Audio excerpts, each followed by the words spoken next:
programu ambayo itajihusisha katika maeneo. Hayo yamesemwa na mkurugenzi wa baraza la manispaa Mohamed Simba Hassan wakati wa ufanyaji wa usafi katika barabara ya kutoka Mdo kuelekea Kijichi. Lakini eneo la pili tumejikita kuviondosha vibanda vyote, mijenzi yote iliyozidi kwenye hifadhi ya barabara. Na kwa bahati nzuri sisi wa Magharibi kwa kutokuwasababisha usumbufu wananchi, tulitoa ratiba. Tumejaribu kuitoa ratiba hii kuhakikisha kila aliyefanya miundombinu yake kwa kuendeleza biashara yake, aliyefanya barabara kuwa na godowns, aliyefanya barabara kuwa ni sehemu ya kuweka mafriji, aliyefanya barabara kuwa ni gereji, aliyejenga kikuta kuhifadhi nyumba yake ndani ya hifadhi ya barabara, tunawaambia vitu vyote hivyo tunakwenda kuviondosha kwa kijiko.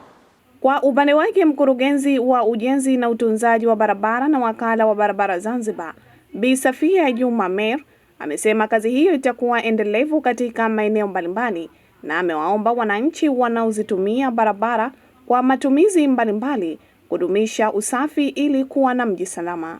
Cha muhimu tunachoomba, maanake eneo hili tunaona kuna watu wa Spice wengi wamepanda miti yao, lakini tunaomba wawe na wao wanatusaidia kukata hii miti yao, maanake wamepanda mpaka mwisho wameingia kwenye barabara yetu. Naye naibu meya wa Magharibi Bi Khadija Ramadhan Abdi amesema lengo la mpango huo ni kuweka mji kuwa safi. Aidha, amewashauri wafanya biashara wanaofanya biashara zao pembezoni mwa barabara kudumisha usafi kwa maeneo yao. Katika mitaro tuzimishe usafi, mitaro kama tushirikiane na wananchi, kwa sababu ukisema unafanya peke yako manispaa, haiwezekani usafi uje kwa manispaa peke yao, na wananchi sote tushirikiane tufanye usafi ili mitaro yetu ipate kupita maji kwa vizuri.